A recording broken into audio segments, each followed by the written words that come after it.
Selamat datang ke Bantuan MY, saluran anda untuk info terkini bantuan rakyat Malaysia.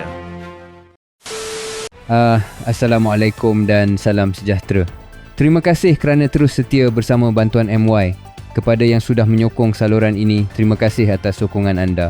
Kepada yang baru menemui video ini, pastikan anda mengikuti saluran ini supaya tidak terlepas maklumat penting berkaitan bantuan kerajaan.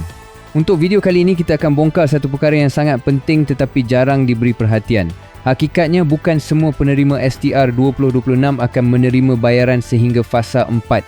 Ada kategori tertentu yang berkemungkinan hanya menerima bayaran sehingga fasa 2 atau fasa 3 sahaja. Perkara ini perlu dijelaskan dengan tenang dan berfakta supaya tidak timbul salah faham dalam kalangan penerima. Berdasarkan jumlah kelayakan STR 2026 yang telah diumumkan, terdapat satu kategori isi rumah yang jumlah keseluruhannya dilihat sangat kecil. Kategori tersebut ialah isi rumah berpendapatan RM2,501 hingga RM5,000 tanpa anak. Untuk kategori ini, jumlah kelayakan keseluruhan STR 2026 hanyalah RM200. Pada fasa 1, bayaran sebanyak RM100 telah disalurkan. Ini bermakna baki yang tinggal hanyalah RM100 sahaja. Persoalannya sekarang, adakah baki RM100 ini akan dibayar sehingga fasa 4?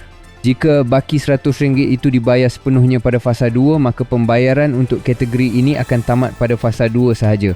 Ini bermaksud penerima dalam kategori ini hanya menerima bayaran 2 kali. Namun, sekiranya baki RM100 itu diagihkan secara berperingkat, sebagai contoh RM50 pada fasa 2 dan RM50 pada fasa 3, maka pembayaran akan tamat pada fasa 3. Walau apapun kaedah agihan, jumlah 200 itu tetap tidak mencukupi untuk dibawa sehingga fasa 4. Berdasarkan corak pembayaran sebelum ini, pembayaran berjumlah RM50 sememangnya pernah dilakukan. Jadi kemungkinan agihan RM50 pada fasa 2 dan RM50 pada fasa 3 adalah sesuatu yang realistik. Kesimpulannya, kategori isi rumah tanpa anak dengan pendapatan RM2,501 hingga RM5,000 jelas merupakan kategori yang tidak akan sampai ke pembayaran fasa 4. Sama ada pembayaran tamat pada fasa 2 atau fasa 3, ia bergantung sepenuhnya kepada kaedah agihan yang ditetapkan kelak. Sebaliknya, bagi kategori berpendapatan lebih rendah dan kategori yang mempunyai anak, jumlah kelayakan mereka adalah jauh lebih besar.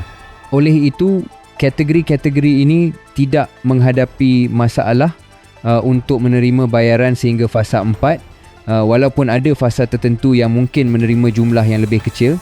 Di sinilah pentingnya kita faham bahawa STR 2026 tidak diagihkan secara sama rata.